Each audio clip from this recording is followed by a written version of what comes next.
ሰላም ጤና ይስጥልኝ የተወደዳችሁ ተመልካቾቻችን ከከፋ ቴሌቪዥን የሰዓቱን ዜናዎች ይዘን ቀርበናል። ከዜናዎቹ ጋር ቤተልሔም ምሩ ነኝ። አብራችሁን ቆዩ።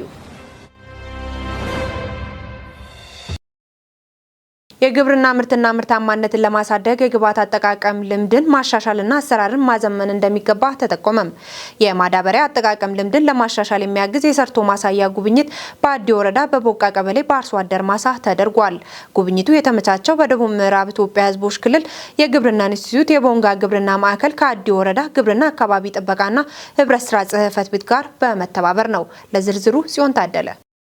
በደቡብ ምዕራብ ኢትዮጵያ ሕዝቦች ክልል ግብርና ምርምር ኢንስቲትዩት የቦንጋ ግብርና ማዕከል ከአዲ ወረዳ ግብርና አካባቢ ጥበቃና ህብረት ስራ ልማት ጽሕፈት ቤት ጋር በመተባበር በካፓሽ ፕሮጀክት በጀት ድጋፍ የማዳበሪያ አጠቃቀም ማሻሻልና ማዘመን ቅድመ ማስፋፋት በስንዴ ሰብል ሰርቶ ማሳያ የአርሶ አደር ማሳ መስክ ጉብኝት ተደርጓል። በአዲ ወረዳ የቦቃ ቀበሌ አርሶ አደሮች መካከል ለከፋ ቴሌቪዥን አስተያየታቸውን የሰጡት እንደገለጹት የአፈር ማዳበሪያ ተጠቅመው በማረሳቸው ውጤታማ እያደረጋቸው እንደሚገኝ ገልጸዋል። እንግዲህ በማዳበሪያ አጠቃቀም በፊት እያንዳንዱን አርሶ አደር ቤት ሄዶ ባለሙያ አሰልጥኖ በዚህ ስራ በዚህ ተጠቀም ብሎ ነበር የሚያስተምረው። አሁን ከተወሰነ ዓመት ወዲህ ማዳበሪያ አጠቃቀም ስርዓቱ አርሶ አደር አውቋል። አተራረሱ ራሱ በፊት ዝም ብሎ አንድ ሁለት ጊዜ አርሶ የሚዘራበትን አሁን እስከ 5ኛ ዙር አርሶ ዘመን ማዳበሪያ አጠቃቀም ምን እንደሆነ በልዩነት ለይቶ አውቆ መጀመሪያ ሰው ያዘጋጃል። ማዳበሪያ የሚዘራ ዘር የሚዘራ ከዘራ በኋላ ደግሞ በስንተኛ በ30ኛ ቀን ደግሞ የሚጨመረው ዩሪያ ማዳበሪያ አለ። እሱን እንጠቀማለን። ደግሞ ተባይ በሚወጣበት ጊዜ ከግብርና ባለሙያ ተማክረን የሚሰጠውን መድኃኒት ተጠቅመን እስከዚህ በእጃችን አርመን ነው እስከዚህ እየተጠቀምን ያለው። አጠቃቀሙን በትክክል አርሶ አደሩ በትክክል አውቋል ማለት ይቻላል። ያ የልፋቱን ያህል ምርቱን በጣም ያገኘ ነው። እንደፊቱ ዝም ብሎ ዘርቶ ዝም ብሎ ገለባ ማግኘት ብቻ ሳይሆን አሁን ተንከባክቦ እንደያዘ ትክክለኛ ምርት በትክክል ጥሩ ፍሬ አፍርቶ የሚያገኝበት አቅጣጫ ላይ እኔም እየተጠቀምኩ ነኝ በአሁን ጊዜ። ከዚህ በፊት ደግሞ ከ1 ሄክታር ወደ 20 እና ከዛ በታች ነው የምናገኘው ማለት ነው። አሁን ይሄ ማዳበሪያ በጣም በተሰለጠነ ሁኔታ በግብርና ድጋፍ በምርምሮች ድጋፍ የተሰራው ይሄው ስንዴው አሁን አነሰ ቢባል ከ35 እና ወደ 40 ሄክታር የሚወጣበት ሁኔታ ነው አለው። በጣም ልዩነት አለ ማለት ነው። በጣም ከባድ ልዩነት አለ። አርሶ አደሮቹ አክለው ከዚህ ቀደም የነበረው የአስተራረስ ዘዴ ብዙ ልፋት እንደነበረው ጠቁሞ ይህ ችግር ከመፍታት አንጻር የአፈር ማዳበሪያ መጠቀማቸው ምርትና ምርታማነታቸውን ለማሳደግ ትልቅ አቅም እንደፈጠረላቸው አመላክተዋል። እንደፊቱ ዝም ብሎ ዘርቶ ዝም ብሎ ገለባ ማግኘት ብቻ ሳይሆን አሁን ተንከባክቦ እንደያዘ ትክክለኛ ምርት በትክክል ጥሩ ፍሬ አፍርቶ የሚያገኝበት አቅጣጫ ላይ እኔም እየተጠቀምኩ ነኝ በአሁን ጊዜ። በጉብኝቱ የተገኙት የደቡብ ምዕራብ ኢትዮጵያ ሕዝቦች ክልል ግብርና ምርምር ኢንስቲትዩት ዋና ዳይሬክተር አቶ አማኑኤል አለሙ የአፈር ማዳበሪያ አጠቃቀምን ማሻሻልና ማዘመን ያስፈለገበትን ዓላማ አብራርተዋል። እንግዲህ የማዳበሪያ አጠቃቀም ላይ ከዚህ ቀደም የነበረው ክፍተት በተለይ አርሶ አደሩ በአንዳንድ ኢንቫይሮንመንቶች ወይም ኢኮሎጂዎች ላይ ብቻ ተመሳሳይ በሆኑ ኢኮሎጂዎች ወይም ስነ ምህዳሮች መሰረት ያደረጉ የማዳበሪያ አጠቃቀም ነው ሲጠቀሙ የነበሩት። ያ ማለት ለሰብሉ በልዩነት በማሳው የፍላጎት መጠን በሚያስፈልገው የአየር ስነ ምህዳር መሰረት ሲሰጥ አልነበረም። ዞሮ ግን ያው በተለይ ተመሳሳይ በሆኑት ሁኔታዎች ላይ ተመሳሳይ የሆነ ምክር ሀሳብ ነው ሲሰጥ የነበረው።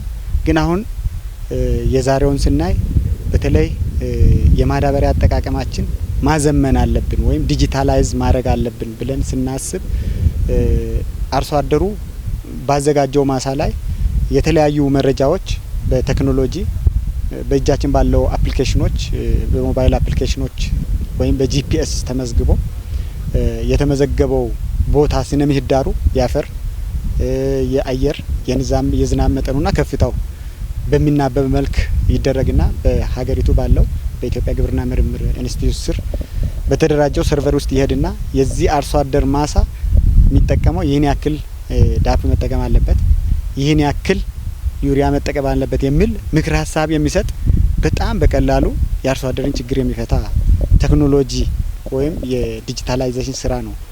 የቦንጋ ግብርና ምርምር ማዕከል ዋና ዳይሬክተር አቶ ዘላለም አባተ በበኩላቸው ማዕከሉ ከዚህ ቀደም በርካታ የምርምር ስራዎችን እየሰራ እንደሚገኝ ጠቅሰው በዚህም የማዳበሪያ አጠቃቀምን በማዘመን የአርሶ አደሩን ተጠቃሚነት ለማረጋገጥ ትኩረት ተሰጥቶ እየተሰራ መሆኑን አብራርተዋል። ከዚህ በፊት አርሶ አደሮቻችንም ሆነ ዝም ብሎ ሰው ሲጠቀም የነበረባቸው ነገሮች አሉ። ከዚህ በፊት ስንጠቀም የመጀመሪያ ዳፕና ዩሪያ ብቻ አርሶ አደርን ይጠቀም ተብሎ ድሮ የተከመደ ተደረገ ነገር አለ። ከኋላ ደግሞ በመሀል ላይ ደግሞ ምንድነው ኤንፒኤስ የሚል የማዳበሪያ አጠቃቀም ደግሞ አርሶ አደርን ይጠቀም። ግን ከዚህ ሁሉ የትኛው ነው የሚሻለው የሚለው ነገር ላይ ተያይዞ እንደ ሀገር አሁን ለአፈሩ ጤንነት የሚያስፈልገው ፎስፈረስ ነው ከሚለው ጋር ተያይዞ ዳፕና ዩሪያ በቂ ነው የሚል ምክር ሀሳቦች የቀርቡ ስለሆነ እኛም ደግሞ ይሄንን ደግሞ ባልደት ለማድረግ በምርምር ማዕከሉ መጠናት አርሶ አደሮች ደግሞ ይህን ውጤት ደግሞ መስካሪ መሆን አለባቸው በሚል ነገር 20 አርሶ አደሮችን እዚህ ቦቃ ቀበሌ ላይ 20 አርሶ አደሮችን ደግሞ አላርገጣ ቀበሌ ላይ በመምረጥ ስራዎችን እየሰራን ነው ያለን ማለት ነው።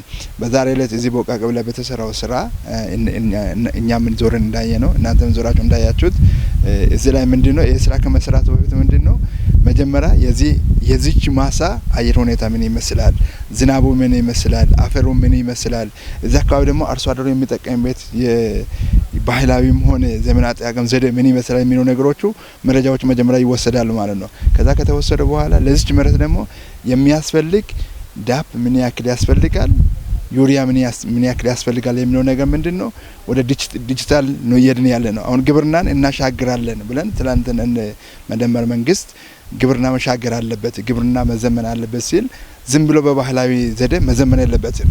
ስለዚህ አርሶ አደሩም ወደ ዲጂታል መግባት አለበት። በቦቃ ቀበሌ ጉብኝት የተደረገው የአርሶ አደሩ ማሳ በስንዴ ሰብል የተሸፈነ መሆኑን ጠቅሰው ይህም በሌሎች አካባቢዎች እንዲስፋፋ ትኩረት ተሰጥቶ እንደሚሰራ አስታውቀዋል። በየዘርፉ የተጀመሩ የልማት ተግባራትን ለማስፋት የህዝብ ተሳትፎና ተባባሪነትን ማጠናከር እንደሚገባ ተጠቆመም። ከሰሞኑ ከህዝብ ጋር የተደረጉ ውይይቶች ጠቃሚ ግብዓቶች የተገኙባቸው እንደነበር በዘገባዎቻችን ማስቃኘታችን ይታወሳል። ባልደረባችን ታደሰ ወልደሰንበት በዋቻ ከተማ በተካሄደው ህዝባዊ ውይይት የተነሱ ዋና ዋና ጉዳዮችን ዳሶታል። ብሩክታይት ብርሃኑ ታቀርበዋለች። ጋር ተቀራርቦ በመወያየት ግንዛቤ መፍጠር ፈተናዎችን በህብረት በጽናት ለመሻገርና ጉድለቶችን ለመሙላት የሚያስችል አቅም እንደሚገነባ በህዝባዊ መድረኩ ተገልጿል። ሀገራችን ዓለም አቀፋዊና ሀገራዊ ፈታኝ ሁኔታዎች ቢኖሩም በመደመር ሂሳቤና በህዝቡ ተሳትፎ ትላልቅ ሜጋ ፕሮጀክቶችን ከማጠናቀቅ ባሻገርም አዳዲሶችንም በየወቅቱ የመጀመር ልምድ እያሳደገች መታለች ብሏል። ህዝባዊ ውይይቱን የተሳተፉ ነዋሪዎች በአስተያየታቸው በዋቻ ከተማ አስተዳደር በተደረገው የውይይት መድረክ ላይ ከተገኙት ነዋሪዎች መካከል አቶ በየነ ዳኬ ጉጆ፣ አቶ ንጋቱ ወልደ ትንሳኤና መምህር ኃይሌ ወልዴ እንደ ሀገር የሀገሪቱ ፕሮጀክት ጀምሮ ከመጨረስ አቅም ማደጓን ጠቅሰው በስኬት ጉዞ ላይ እንደምትገኝ ገልጸዋል። በማስፈጸም ረገድ ላይ ያሉ ታላቅ የህዳሴ ግድቦች በማስፈጸም በማጠናቀቅና የገበታ ፕሮጀክቶችን ለምሳሌ እንደ ገበታ ለሀገር፣ ገበታ ለሸገር፣ ገበታ ለትውልድ፣ አረንጓዴ አሻራ፣ የኮሪደር ልማት፣ የወንዝ ዳርቻ ልማቶችን የመሳሰሉትን አስጀምሮ አስጨርሶ ለህዝብ በይፋ የከፈተ መንግስት ነው። በእውነት ከልብ ልናመሰግን ከልብ ልናደንቅ የሚገባ ስርዓትና መንግስት መሆኑን ነው እንደኔ የተረዳሁት። ብንተባበርና በጋራ ብንሰራ ሀገራችንን ከዚህ በበለጠ እንደምናሳድግ ትልቅ ተስፋ እንዳለን የሚታይ ተስፋና ራዕይ እንዳለ ለመግለጽ ፈልጋለሁ። በቀጣይ ትኩረት ይሻሉ ያሏቸውን ጉዳዮችንም አመላክተዋል። ይህንን የምንወደውን መንግስት አንዳንድም ጥያቄው ስንገባና እንድንጠላ የሚያደርግ አንዱ የኑሮ ውድነት ነው። ይህንን ኑሮ ውድነት መንግስት እውነት ለመናገር አንዳንዴ የማረጋጋት ስራ ይሰራና ወቅታዊ ይሆናል። ወቅታዊ ከሚሆን ለአንድ ሳምንት ቁጥጥር ይደረግና ከሳምንት በኋላ ይረሳል። ነጋዴው እንደፈለገ የሚያደርግበት ነገር አለ። ነጋዴውም ቢሆን በእርግጥ በመሀላችን አሁን አሉ። እኛ ተጋግዘን እየተዛዘንን ብንሰራ መልካም ነው የሚለውንም ነገር የነጋዴውም ክፍል ቢይዝ ጥሩ ነው።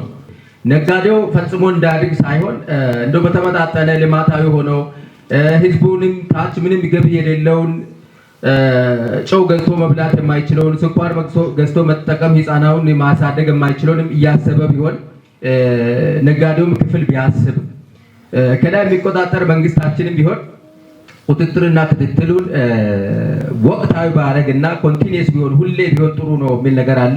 ከነዋሪዎቹ ለተነሱ ጥያቄዎች ምላሽና ማብራሪያ የሰጡት የዋቻ ከተማ አስተዳደር ምክትል ከንቲባና የገቢዎች ጽሕፈት ቤት ኃላፊ አቶ ማቴዎስ ጋኖ በከተማ አስተዳደሩ ዘርፈ ብዙ የብልጽግና ትሩፋቶች መኖራቸውን ጠቁመዋል። ዋቻ ከተማ አስተዳደር 78,000 ብር ከፍሎ ለማዘጋጃ ቤት ደሞዝ ያለ መክፈል አቅም ነበረው። አሁን ግን ከነበረው 78,000 ብርን ካለመቻል ተነስተው አሁን 100 ሚሊዮኖች በላይ ሀብት ሰብስቦ በራሱ መንግስት ሳይጠብቅ ይሄ የተከበረውን ህዝብ አስተባብሮ ገቢን ሰብስቦ እየተባሉ አይደለም 15 ከ13 15 በላይ የሆኑ ፕሮጀክቶችን በ8 ዓመታት ውስጥ አስመርቀናል።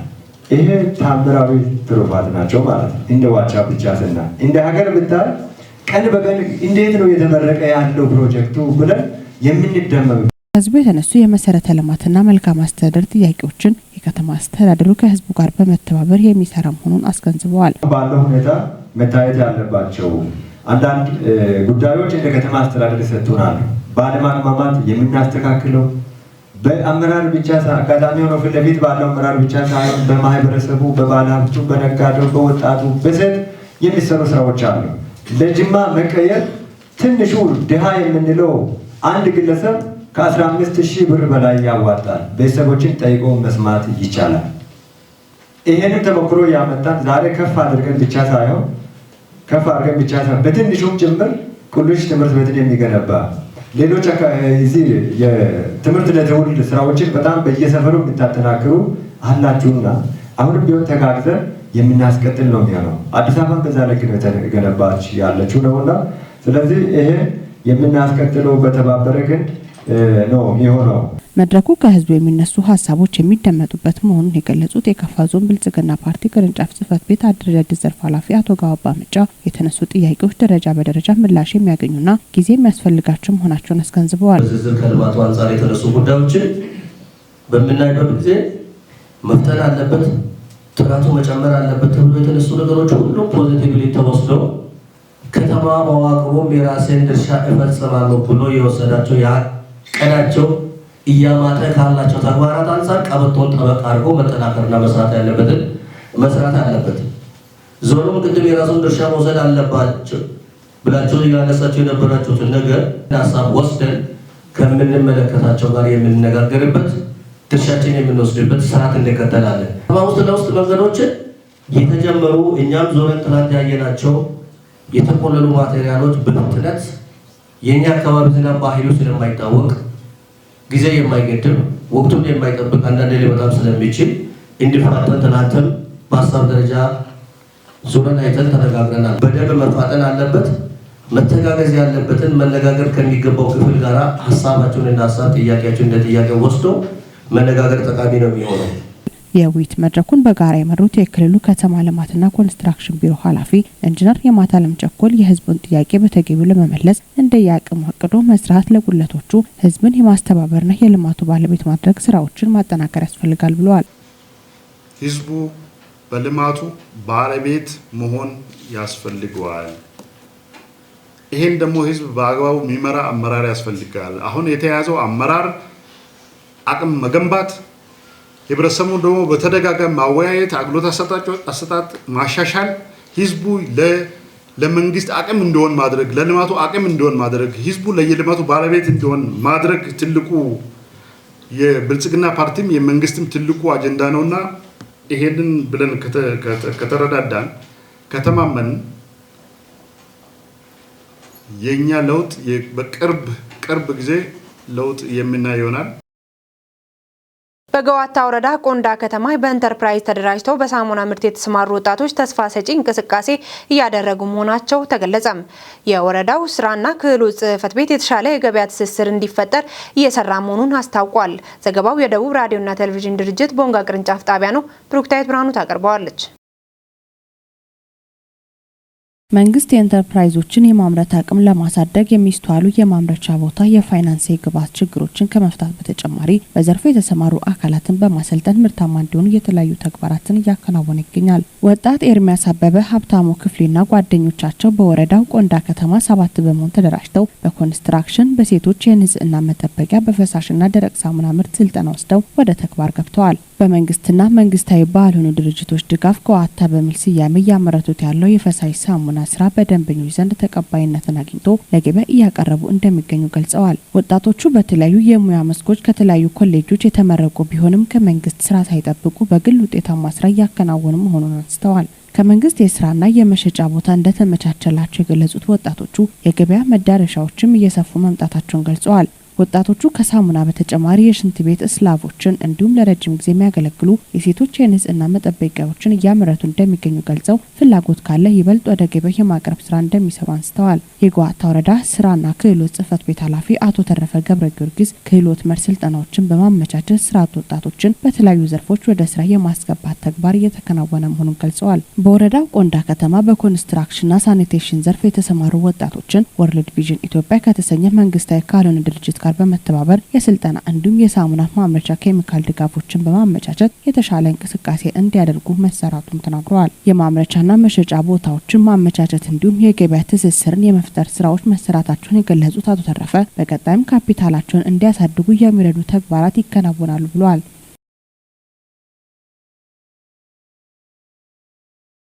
የወረዳውን የቡና ሽፋን ከማሳደግ ባሻገር ጥራት ያለውን ምርት ለማዕከላዊ ገበያ ለማቅረብ እየተሰራ መሆኑን የጠሎ ወረዳ ግብርና ደን አካባቢ ጥበቃና ህብረት ስራ ጽህፈት ቤት አስታወቀም።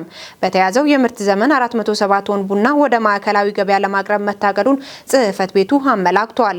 የቡና ልማት በወረዳው ትኩረት የተሰጠበት ከቅርብ ጊዜ ወዲህ ሲሆን የቡና ማሳ ሽፋን ከ10400 ሄክታር በላይ ለማድረስ ተችሏል ተብሏል። ዘገባው የክልሉ መንግስት ኮሚኒኬሽን ቢሮ ነው፣ እንደሚከተለው ይቀርባል። የጠሎ ወረዳ ግብርና ደን አካባቢ ጥበቃና ህብረት ስራ ጽህፈት ቤት ኃላፊ አቶ አፈወርቅ አደመ እንደገለጹት በወረዳው በሁሉም ቀበሌዎች ቡናን ማልማት የተጀመረ መሆኑን በመጥቀስ ከእነዚህ ውስጥ 4ቱ ቡናን ስፔሻላይዝ በማድረግ የሚያመርቱ መሆናቸውን ተናግረዋል። ቡናን በብዛትና በጥራት በማልማት ለማዕከላዊ ገበያ ለማቅረብ በትኩረት እየተሰራ ነው ያሉት አቶ አፈወርቅ በበጀት ዓመቱ 5000 ቶን ቡናን በማሰባሰብ 470 ቶን ቡና ወደ ማዕከላዊ ገበያ ለማቅረብ እቅድ መያዙን ተናግረዋል። ከነዚህም ከ3400 ቶን በላይ ምርት አሁን መሰብሰቡንና 347 ቶን በላይ ቡና ደርቆ ወደ መጋዘን መግባቱን ጠቁመዋል። ምርታማነት ማሻሻያ ፓኬጅን ከመጠቀም አንጻር ቡናን በክላስተር ማልማት ለባለድርሻ አካላት ስልጠና መሰጠቱ፣ ከ1500 ሄክታር በላይ ቡና መጎንደሉ፣ የኮምፖስት ዝግጅትና ሌሎች ምርታማነትን የሚጨምሩ ተግባራት መከናወኑን ገልጸዋል። በግብይት ሂደት ጥራትና የእዝ ሰንሰለትን ጠብቆ ወደ ገበያ ከማቅረብ አንጻር ህገወጥነትን የመከላከል 4 አቅራቢ ነጋዴዎችን ማዘጋጀት፣ 2 እሸት ማጠቢያ ኢንዱስትሪ መቋቋሙ፣ የተሻለ የግብይት ማዕከል በወረዳው መታጠሩን አብራርተዋል። በወረዳው በአርሶ አደሩ ማሳ ከሚለማው ቡና በተጨማሪ የግል አልሚና ማህበራት ላይ በትኩረት እየሰራ መሆኑንም አንስተዋል።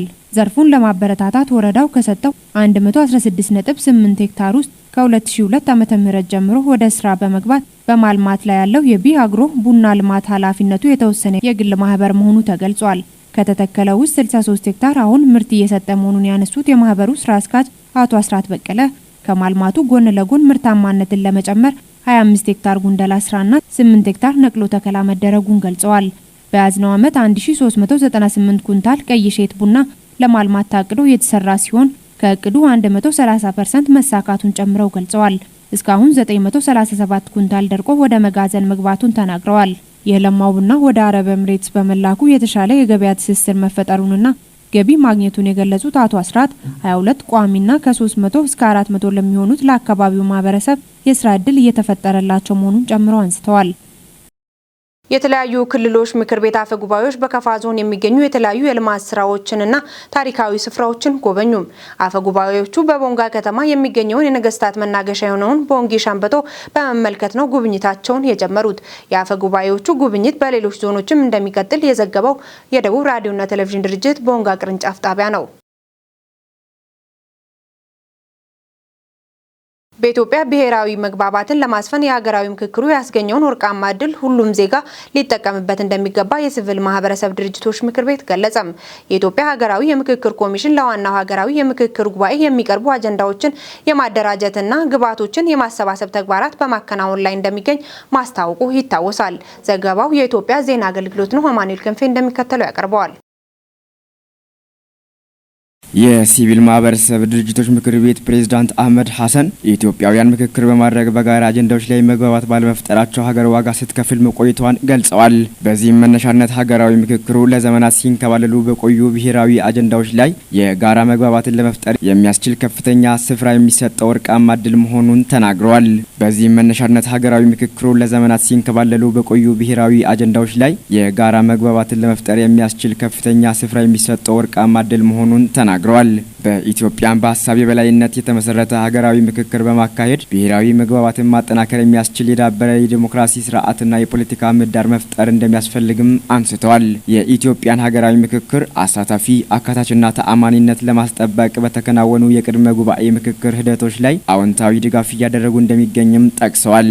ብሔራዊ መግባባትን ለማጠናከርና አንድነትን ለማጽናት ሀገራዊ ምክክር ትልቅ እድል መሆኑንም አመላክተዋል። በቀጣይ ብሔራዊ መግባባት የሰፈነባት ኢትዮጵያ ለመገንባት የተፈጠረውን የሀገራዊ ምክክር እድል ሁሉም ዜጋ ሊጠቀምበት እንደሚገባም አስረድቷል። የተርካንፊ ሰስተነብል ዲቨሎፕመንት መስራችና ዳይሬክተር ወርቅነሽ ቤጊ በሀገራዊ ምክክር የአጀንዳ ማሰባሰብና ተሳታፊ ልየታ ሂደት የሴቶችን ተሳትፎ ለማሳደግ ድጋፍ እያደረጉ መሆኑንም ገልጸዋል። በዚህም ሴቶች በሀገራዊ ምክክር የአጀንዳ ማሰባሰብና ተሳታፊ ልየታ የምክክር ሂደት የነቃ ተሳትፎ በማድረግ ብሔራዊ መግባባት የሚሹ አጀንዳዎችን ለኮሚሽኑ ማስረከባቸውን ተናግረዋል። የዋይቡንቱ ዩዝ ፒስ ቢልዲንግ አሊያንስ ጸሐፊ ሲሳይ ታረቀኝ በኢትዮጵያ ሀገራዊ ምክክር የአጀንዳ ማሰባሰብና ተሳታፊ ልየታ የምክክር ሂደትም የወጣቶችን የነቃ ተሳትፎ የሚያረጋግጡ ተግባራትን እያከናወኑ እንደሚገኝ አንስተዋል። በቀጣይም ለዋናው የኢትዮጵያ ሀገራዊ ምክክር ጉባኤ ስኬት አስፈላጊውን ድጋፍ ሁሉ አጠናክሮ እንደሚቀጥሉም አረጋግጠዋል። ዘመናዊ የግብርና አሰራሮች የኢትዮጵያን ግብርና በመለወጥ አርሶ አደሮች ምርትን እንዲያሳድጉ፣ ቅልጥፍናን እንዲያሻሽሉና ከተለዋዋጭ ሁኔታዎች ጋር እንዲላመዱ እያገዘ ነው። ከተሻሻሉ ዘርፎች ወደ ተሻለ መስኖና ቴክኖሎጂ ፈጠራዎች በገጠሩ ማህበረሰብ ውስጥ ያለውን ኑሮ እያጠናከሩ ይገኛሉ። ግብርና የአገሪቱ ኢኮኖሚ የጀርባ አጥንት ሆኖ ቀጥሏል። እድገትን በማነሳሳት ብልጽግናን በመደገፍና በሚሊዮኖች የሚቆጠሩ የኢትዮጵያውያንን የምግብ ዋስትናን በማረጋገጥ ጉልህ ሚና አሁንም አለው። በዘርፉ የተጀመረውን ርብርብ ይበልጥ ውጤታማ ለማድረግ የቴክኖሎጂ አጠቃቀም ልምድን ማሻሻልና በአካባቢው የሚገኙ ጸጋዎችን ስራ ላይ ማዋል ትኩረት የሚሰጥበት ጉዳይ ነው። መረጃውን ያገኘ ነው ከኢትዮጵያ ዜና አገልግሎት ነው።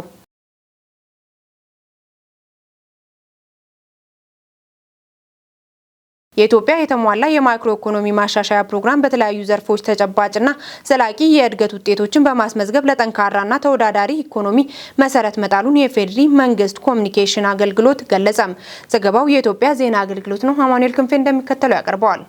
የመንግስት ቁርጠኝነት በታየበት በዚህ የኢኮኖሚ ማሻሻያ ፕሮግራም ለዓመታት በኢኮኖሚው ላይ ተጋርጠው የነበሩ መዋቅራዊ ችግሮች ደረጃ በደረጃ እንዲቀንሱና ውስጣዊ አቅም ያለው ከዓለም ጋር የተሳሰረና በገበያ ተወዳዳሪ የሆነ ጠንካራ ኢኮኖሚ እንዲገነባ አስቸኳይ አውድ መፍጠር ተችሏል። የኢኮኖሚ እድገቱ በላቀ ደረጃ እንዲፋጠን በተለይ የዋጋ ግሽበትን በማረጋጋት የውጭ ምንዛሬ ክምችቶችን በማሳደግ ተኪ ምርቶችን በማበረታታትና አዳዲስ ኢንቨስትመንት ፍሰቶችን በመሳብ ረገድ ማሻሻያው በእስካሁኑ ጉዞ ጉልህ ስኬቶችን አስመዝግቧል። ከዚህ ጎን ለጎን መንግስት በተከታታይ የወሰዳቸው ቁርጠኛ የማሻሻያ ውሳኔዎች ለተገኘው ስኬት መሰረት ናቸው። መንግስት የኢኮኖሚ ስብራቱ እንዲጠገንና መልሶ እንዲያንሰራራ ከወሰዳቸው ቁልፍ እርምጃዎችና ካከናወናቸው አንኳር ስራዎች መካከል የውጭ ምንዛሪ ተመን በገበያ እንዲመራና የኢትዮጵያ ገንዘብ ትክክለኛውን ዋጋ እንዲያገኝ መደረጉ ነው። በዚህም ቀደም ሲል በህገወጥ መንገድ ይዘዋወር የነበረው የውጭ ምንዛሪ ወደ ባንክ ህጋዊ ስርዓት እንዲገባ በማድረግ በዶላር እጥረት ሊዘጉ ከጫፍ የደረሱ ኢንቨስትመንት ተቋማት ወደ ስራ እንዲመለሱና ኢኮኖሚው ከገጠመው ከባድ ስብራት መልሶ እንዲያገግም ያስቻለ ውጤታማ ስራ ማከናወን ተችሏል። ሌላኛው መንግስት ካከናወናቸው ቁልፍ ተግባራት የሚጠቀሰው የውጭ ዕዳ ሽግሽግና ስረዛ እንዲደረግ የተሳካ ድርድር ማድረጉ ነው። በዚህም ኢትዮጵያ ቀደም ሲል የወሰደቻቸው ብድሮች ከፍተኛ ወለድ የሚከፈልባቸውና በአጭር ጊዜ የሚከፈሉ ኮሜርሻል ሎን በመሆናቸው ሀገርን ከባድ ፈተና ውስጥ ከተው ቆይተዋል። ይህን ችግር ለመቅረፍ መንግስት ከአበዳሪ ሀገራትና ከፋይናንስ ተቋማት ጋር ባደረገው ስኬታማ ድርድር 4.5 ቢሊዮን ዶላር የሚጠጋ የዕዳ ሽግሽግ ማድረግ ተችሏል። በዚህም ሀገሪቱ ለውጭ ዕዳ መክፈያ ስትጠቀምበት የነበረው ሀብት የሀገር ውስጥ የውጭ ምንዛሪ ክምችትን ለማሳደግና በመላ ሀገሪቱ እየተከናወኑ ላሉ የልማት ስራዎች እንዲውል እድል ፈጥሯል። የፋይናንስ ተቋማትን በእጅጉ አጠናክሯል። ከሁሉም በላይ የተሟላ የማክሮ ኢኮኖሚ ማሻሻያ ትግበራው ያስገኘው ውጤት የውጭ ቀጥታ ኢንቨስትመንት ፍሰት ግልጽና ሊተነበይ የሚችል የምንዛሬ ስርዓት መፍጠሩ ነው። በዚህም የውጭ ባለሀብቶች በሀገራችን ላይ ያላቸው እምነት እንዲጎለብት፣ ወደ ሀገር ውስጥ የሚገባው ካፒታል እንዲጨምርና እንደ ሀገር ሁለንተናዊ የኢኮኖሚ መነቃቃት እንዲፈጠር አድርጓል። በጥቅሉ የተደረገው የኢኮኖሚ ማሻሻያ ሀገርን ከውድቀት በመታደግ የውጭ ምንዛሬ ክምችትን በማሳደግና የኢትዮጵያን የኢኮኖሚ ጥንካሬ በማጎልበት ከዓለም የንግድ ማህበረሰብ ጋር ያላትን ግንኙነት ወደ ላቀ ምዕራፍ እንዲሸጋገር አድርጓል። የተገኙ ስኬቶች ዘላቂ እንዲሆኑ የውጭ ንግድን ኤክስፖርት ማሳደግ፣ ተኪ ምርቶችንና ምርታማነትን መጨመር የመንግስት ዋና ትኩረት ሆነው ይቀጥላሉ። ክቡራትና ክቡራን ተመልካቾቻችን ለሰዓቱ ያዘጋጀንላችሁ ዜናዎች እስካሁን የተከታተላችሁትን ይመስል ነበር። ዜናዎቹን በመምራት ቤቴሌም መምሩ አብሬያችሁ ቆይታ እንዳደረኩ ቀሪ ከፋ ቴሌቪዥን መሰናዶዎች የሚቀጥሉ ይሆናል። ሰላም ቆዩልን።